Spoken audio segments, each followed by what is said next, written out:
Respirar. A gente faz isso umas 20 mil vezes por dia sem nem pensar, né? É a coisa mais básica da vida. Mas e se de repente essa capacidade fosse tirada de nós? É sobre essa jornada incrível, a da ventilação mecânica, que a gente vai conversar hoje. Uma área da medicina que se transformou de um jeito impressionante. Bom, quando a respiração para, o corpo entra em crise. Falta oxigênio, sobra gás carbônico, é uma emergência médica que precisa de uma resposta rápida. E é exatamente para resolver esse problema que a ventilação mecânica existe. E para a gente entender como chegamos nas soluções de hoje, nossa história começa com uma máquina e um homem mais notável ainda. Essa frase, ela é do Paul Alexander.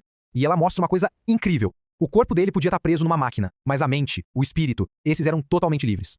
É essa resiliência que está no centro da nossa conversa hoje. Essa relação entre o ser humano e a tecnologia que o mantém vivo. Ok, vamos mergulhar na história dele. Em 1952, com apenas 6 aninhos de idade, o Paul Alexander pegou poliomielite. A doença foi devastadora, deixou ele paralisado do pescoço para baixo, sem conseguir respirar sozinho. A solução na época, colocá-lo num pulmão de aço, uma espécie de cápsula de metal que se tornaria sua companheira para o resto da vida. E a trajetória do Paul é simplesmente inacreditável. Ele não só sobreviveu, ele viveu intensamente. Se formou no colégio, virou advogado, defendia clientes no tribunal e ainda escreveu um livro. Tudo isso dependendo de uma máquina dos anos 50. 72 anos. Pensa nesse número. Foi o tempo que Paul Alexander viveu dentro do pulmão de aço. É um recorde mundial do Guinness e é mais que o recorde, né? É um testamento da força de vontade dele e um marco na história da medicina. Mas afinal, como essa máquina funcionava? Bom, de forma bem simples, o pulmão de aço criava um vácuo lá dentro. Isso fazia o peito do paciente expandir e o ar entrava. Depois, a pressão voltava ao normal e o ar saía. Era uma tecnologia totalmente analógica, robusta e que definia a vida de quem estava nela. Agora, vamos dar um salto no tempo para ver como tudo mudou. A história do Paul nos deu ponto de partida. Mas e hoje em dia?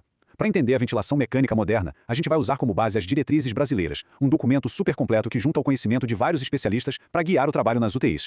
Hoje, a abordagem é muito mais flexível, digamos. Existem basicamente 2 caminhos. A ventilação invasiva, que é quando um tubo é colocado direto na traqueia, e a não invasiva, a famosa VNI, que usa máscaras ou capacetes sem precisar entubar. Essa segunda opção é uma ferramenta fundamental em muitos casos. Isso nos leva às interfaces. Olha só que diferença. Em vez daquela máquina única e gigante, que era o pulmão de aço, hoje as equipes de saúde têm um verdadeiro kit de ferramentas. Tem máscara nasal, máscara que pega o rosto todo e até capacetes. Isso permite uma adaptação muito melhor para cada paciente, pensando nas necessidades e no conforto de cada um. E aqui está um ponto central da ventilação moderna, o foco total no paciente. Não é só sobre a parte mecânica da respiração, é sobre gerenciar toda a experiência, usando sedativos e remédios para dor, para garantir que o processo seja o mais seguro e tranquilo possível. Talvez a maior virada de chave seja essa. Para a maioria das pessoas, a ventilação é temporária. E o processo de desmame, de tirar a pessoa do ventilador, é super importante. As diretrizes estabelecem um passo a passo bem claro, o teste de respiração espontânea, ou TRE. Primeiro, a equipe avalia se o paciente já está pronto. Se sim, começa um teste com a ajuda mínima do aparelho. Durante esse tempo, todo mundo fica de olho. Se der tudo certo, a retirada do tubo é considerada. É um caminho cuidadoso de volta para a autonomia. Cuidar de um paciente em ventilação mecânica é uma tarefa super complexa hoje em dia. Não é só sobre o médico e o aparelho. É uma verdadeira orquestra de especialistas trabalhando juntos. Vamos conhecer alguns membros dessa equipe? A equipe de enfermagem está ali, na linha de frente, 24 horas por dia, monitorando cada sinal vital, cuidando da higiene, mudando o paciente de posição para evitar feridas. O papel deles é absolutamente central em todo o processo. Ficar muito tempo parado na cama faz a gente perder músculo, o que dificulta muito a recuperação. É aí que a fisioterapia entra com tudo. Com a mobilização precoce, eles ajudam a manter a força do paciente e aceleram a volta à independência.